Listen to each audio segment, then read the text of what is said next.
Antigua টেস্টে উইন্ডিজের কাছে 201 রানে হেরেছে বাংলাদেশ। 334 রানের টার্গেটকে করেছে 9 উইকেটে 132 রান। শরীফুল আঘাত পেয়ে মাঠ ছাড়েন। 7 উইকেটে 109 রান নিয়ে দিন শুরু করে বাংলাদেশ। প্রথম ওভারে সিরিজকে ঠিকঠাক সামলে নেন জাকের আলী অনিক। আলজারি জোসেফের বিরুদ্ধে হাসান মাহমুদ টিকতে পারেননি। জাকেরের প্রতিরোধ থামে ষষ্ঠ ওভারে। 31 রানে তাকে আউট করেন Joseph.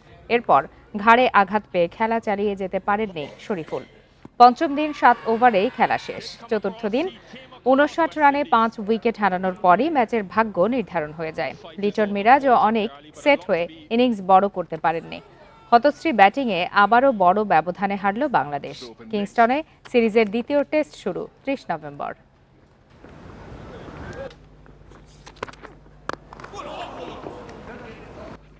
Won't be said, but I